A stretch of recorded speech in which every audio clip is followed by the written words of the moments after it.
Sir, European union की policy on carbon border adjustment mechanism EU deforestation regulation ये कहता है इसके ऊपर भारत का बहुत बुरा असर पड़ने वाला है। इकोनॉमिक सर्वे ये कहता है कि 9.5 बिलियन एक्सपोर्ट्स में कमी आएगी। क्या पॉलिसी है सरकार? एग्रीकल्चर डिपार्टमेंट का जो बजट है 4000 करोड़ कमी कर दी गई। मैं आदादो शुमार और एक स्टडी की बुनियाद पर कह रहा हूं कि किसानों की अगर आमदनी 100 रुपये है तो ये हुकूमत 12 रुपये लेती है। जुल्म नहीं तो क्या है? Sir, India steel industry export किया 13 बिलियन और उसमें से 1.2 बिलियन हमने एक्सपोर्ट किया था स्टील एल्यूमिनियम यूएस को।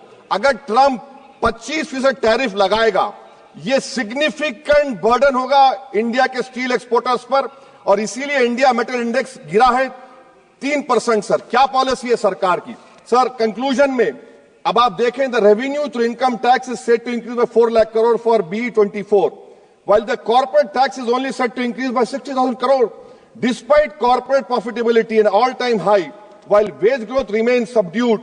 The share of income tax in total revenue has risen to 22.7% in financial year 19 to 33% in 25 while the share of both GST and corporate tax has declined. This means that it is still the individual taxpayers paying income tax that is funding the government while corporation get an easy ride, sir. In conclusion, sir, the state I come from, Telangana से मैं आता हूं, तेलंगाना की आवाम ने 8 MP BJP को दिए। एक project आप नेशनल प्रोजेक्ट नहीं कर सकते। पालमारू इरिगेशन प्रोजेक्ट को नेशनल प्रोजेक्ट नहीं बनाते, गोदावरी के पानी को लाने का प्रोजेक्ट आप नहीं देते, मेट्रो को नहीं देते, एक स्टील बायारा। मेरे 8 MP आपके जीत के गए।